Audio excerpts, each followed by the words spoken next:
కూటమి ప్రభుత్వానిది పిరికిబంద చొరయ సిపిఎం జిల్లా కార్యదర్శి వర్గ సభ్యులు డి వెంకన్న, సిపిఎం మండల కార్యదర్శి బీటీ దొర అభివర్ణించారు. బుధవారం దేవరపల్లిలో పెద్ద ఎత్తున ఆందోళన చేశారు. అనంతరం వారు మాట్లాడుతూ నేడు నరేంద్ర మోడీ విశాఖ పర్యటన సందర్భంగా అనకాపల్లి విశాఖ జిల్లాలోని సిపిఎం నాయకులను, కార్యకర్తలను గృహ నిర్బంధం చేయడం, అక్రమంగా అరెస్టులు చేయడం దుర్మార్గపు చర్య అని పేర్కొన్నారు. అరెస్టులతో ప్రజా ఉద్యమాలను ఆపలేరని అన్నారు.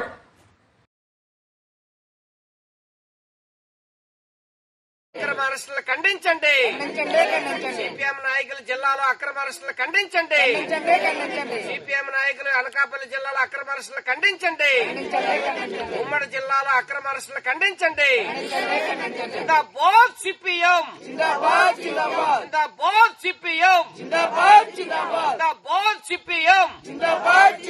ఉమ్మడి విశాఖ జిల్లాలో సిపిఎం నాయకులు అక్రమ అరెస్టులు ఖండించండి, ఆపాలి. విశాఖ స్టీల్ ప్లాంట్ ప్రైవేటీకరణ వెంటనే ఆపాలి. నక్కపల్లి ప్రాంతంలో బల్క్ డ్రగ్ పరిశ్రమల వెంటనే ఆపాలి. అనకాపల్లి జిల్లాని కాలుష్యం కోరల్లో ముంచొద్దు. విశాఖ జిల్లా అనకాపల్లి జిల్లాను కాలుష్య కోరల్లో ముంచొద్దు. వారాబో చింతలపూడి పంచాయతీల హైడ్రో పవర్ ప్లాంట్స్ వ్యతిరేకించండి. వాలాబో చింతలపూడి పంచాయతీల హైడ్రో పవర్ ప్లాంట్స్ వ్యతిరేకించండి. జిందాబాద్ సిపిఎం, జిందాబాద్ సిపిఎం, జిందాబాద్ సిపిఎం. విశాఖపట్నం వ్యతిరేకించండి. వాలాబో చింతలపూడిలో హైడ్రో పవర్ ప్లాంట్స్ వ్యతిరేకించండి. ఈ రోజు నరేంద్ర మోడీ విశాఖపట్నం వస్తున్న సందర్భంగా ప్రకటన చేయాలి.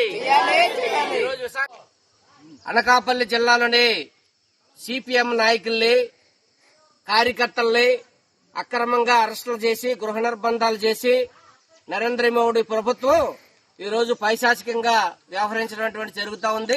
ఇది అత్యంత దుర్మార్గమైనటువంటి చర్య.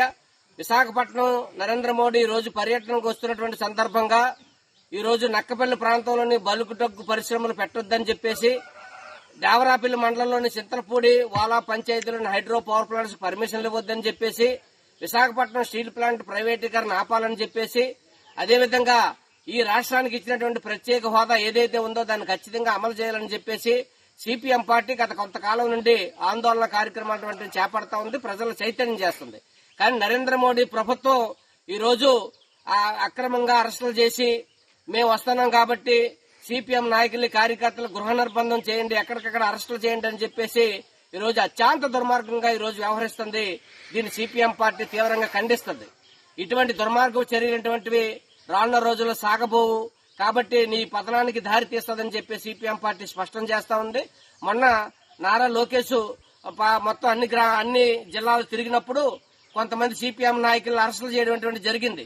నారా లోకేష్ అరెస్టులు చేసినప్పుడు నారా లోకేష్ ఒకటే చెప్పాడు, కామ్రేడ్స్ మీ అందరికీ మేము క్షమాపణలు చెప్తాను, మీ భవిష్యత్తులోనే అరెస్టులు గాని గృహ నిర్బంధాలు గాని ఉండవు, ఇది నా మాట అని చెప్పాడు.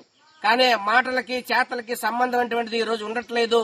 ఈ రోజు నరేంద్ర మోడీ, చంద్రబాబు నాయుడు, అదేవిధంగా పవన్ కళ్యాణ్ విశాఖపట్నం వస్తున్న సందర్భంగా ఈ రోజు ఇంత పెద్ద ఎత్తున ఎప్పుడు కూడా అరెస్టులు అటువంటివి లేవు.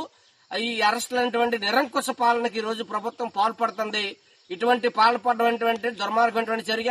సిపిఎం నాయకుల్ని, కార్యకర్తలు అరెస్టులు చేయడం అంటే ప్రజలను అరెస్టులు చేయడం. ప్రజల మనుషులు సిపిఎం నాయకులు, కార్యకర్తలు ప్రజలను అరెస్టులు చేసి ప్రజల గృహ నిర్బంధాలు చేయడం అని అంటే రానున్న రోజుల్లోనే ప్రజలు తిరుగుబాటు చేస్తారనేటువంటిది గుర్తుంచుకోవాలని చెప్పేసి మేము స్పష్టం చేస్తా ఉన్నాం. అందుకని ఇప్పటికైనా ఈ ప్రభుత్వం కళ్ళు తెరవండి. ఏదైతే ప్రజలు వ్యతిరేకిస్తున్నారో ప్రజల మనోభావాలు అర్థం చేసుకోండి.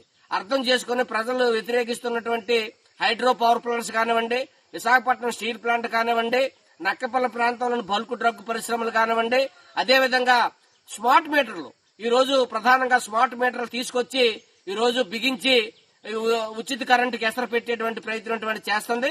స్మార్ట్ మీటర్ల వల్ల రానున్న రోజుల్లో గిరిజనులకి, దళితులకి ఉచిత కరెంట్ అటువంటిది పూర్తిగా ఉచికాయకైపోద్ది. అందుకని ఈ స్మార్ట్ మీటర్లు అటువంటి రీఛార్జ్ చేసుకోలేక తీవ్ర ఇబ్బందులు పడినటువంటి పరిస్థితి ఉంటుంది. ఈ రాష్ట్రం, ఈ దేశం ఒకప్పుడు ఇంగ్లాండ్ లో ఉన్నటువంటి ఏదో బ్రిటిష్ వాళ్ళ చేతుల్లో ఉండేది. కానీ ఈ రోజు అదానీ చేతుల్లోకి ఈ దేశం వెళ్ళిపోతుంది. మొత్తం విద్యుత్తే కాదు, అన్ని రకాల పరిశ్రమలు, రోడ్లు, కరెంటు అన్ని కూడా ఈ రోజు అదానీ చేతుల్లో పోతున్నాయి. అంటే అదానీ ఈ దేశాన్ని వెళ్తుండా, నరేంద్ర మోడీ వెళ్తుండా, కాబట్టి మేము ప్రశ్నిస్తా ఉన్నాం. కాబట్టి అదానీ ఈ దేశాన్ని ఏలుతున్నాడు, ఇవాళ చేతుల్లోకి అదానీ వెళ్ళిపోతా ఉంది. కాబట్టి దీన్ని తీవ్రంగా సిపిఎం పార్టీ ఖండిస్తుంది. అందుకని ఇప్పటికైనా ఈ గృహ నిర్బంధాలు ఆపండి, అక్రమ అరెస్టులు ఖండించండి అని చెప్పేసి మీ అందరికీ తెలియజేస్తూ ఇక్కడ దేవరాపల్లిలో పెద్ద ఎత్తున నిరసన తెలియజేయడం జరుగుతా ఉంది. జిల్లా వ్యాప్తంగా ఈ రోజు నిరసనలు జరుగుతా ఉన్నాయి. ఇప్పటికైనా పోలీసులు సక్రమంగా వ్యవహరించాలి, ఈ ప్రభుత్వం సక్రమంగా వ్యవహరించాలని చెప్పేసి మేము స్పష్టం చేస్తా ఉన్నాం.